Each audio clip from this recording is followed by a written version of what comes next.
We had the Face of the Revolution ladder match qualifier. Yes, Keith Lee is noted, faced Isaiah Cassidy. And, dude, the very first move he did was he built this guy, so high and so far. It was almost like he was going over to the post of the floor. And this crowd just went crazy. And he is very big, and he does need to lose some weight. But this dude got himself over in this match. Well, he's very charismatic, and Isaiah was tremendous. That big hip toss, that was Isaiah. Well, to a degree. No one can jump that high. It was the two of them. Well, it's the two of them, but he can jump. Well, he can jump, but he can't jump 10 feet in the air. He literally was 10 feet in the air. He was jumping, though. Of course everyone jumps on a Beal, but you still need some dude to throw you an extra 5 feet in the air. Yeah, that was a two-man job right there. Yeah. But it was an incredible bump. And Isaiah worked around him really well, though. Well, he took a tremendous beating, is what he took. And the fans, they were totally into these power moves. They were totally in all these spots. And he hit his ground zero and got the pin. And afterwards, Private Party tried to take him out, but they both went for a dive. He grabbed them both. He powerbombed Quen onto Isaiah Cassidy, then powerbombed him again onto the apron and left him for dead. One match, this guy was more over here than I think he ever was on Raw. Way more. By way more. Miles and miles. Way more. He was more over with the Beal. Yeah. He was more over with the leapfrog, and it wasn't even a good leapfrog. Yeah, but it's the thing is they let him look impressive. Yeah, they told him to go out and be Keith Lee, as opposed to the other place who wanted him to go out and be Bearcat. Well, they didn't want him to be Bearcat. They wanted him to wrestle a certain way. A way to not get over. Yeah, exactly. It's just away that hard.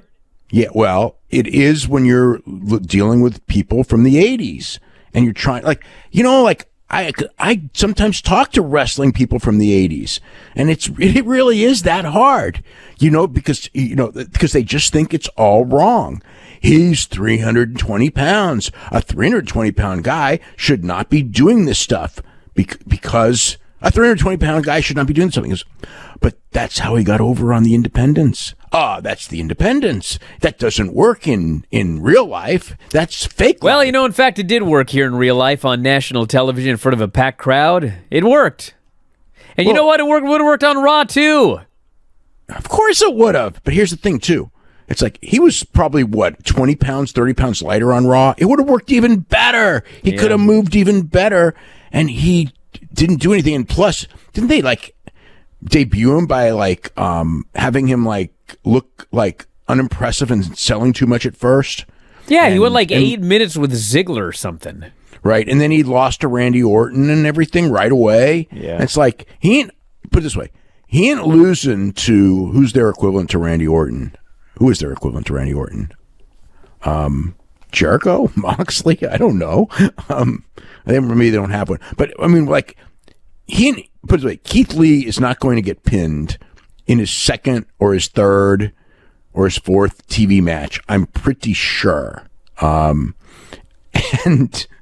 I think he's going to do, even if he doesn't drop the weight, I think he's going to do much, much better. Well, he is, but, he's, plus, again, coming off all that stuff that he had, he really needs to drop weight. It's just, for his health, because he was really big up there. When he came out, it was this was a noticeable difference from the Keith Lee that I saw on Raw, let alone the Keith Lee that I saw on the Indies, who's still was a 320-pound guy. I think they said he was 348. I know those numbers are all made up, but he looked every bit of 25, 30 pounds heavier than I recall him being. And at 37, that's not a good thing. But if he gets the weight down, and he's got enough stamina to go, they've got so many guys who can make him look good, and he can make himself look good, and he can be a big, big star. And the people want him to be, that's for sure. The minute he came out, he was over before he even did the Beal. As soon as they saw him, it was just they wanted their surprise. and they were promised a surprise, and they accepted that surprise. Like, I know people, oh, they're not going to accept Keith Lee. He's not a big enough star. They accepted that surprise. It was from the very beginning. There was no groaning. There was no, And then as soon as he, did those couple of big moves at the beginning, he was, like, really over. Hey, if you're a big fan of Wrestling Observer Radio, we got 12,000 episodes of all of our podcasts up at our website, WrestlingObserver.com. If you sign up today, you get access to every single one of them. The 12 to 18 new shows that we do every single week. You can podcast them, listen to them on the road, at work, working out, in the shower, wherever you listen to your podcasts. And also full access to the Wrestling Observer newsletter and archives. So if you love what you hear, head to WrestlingObserver.com.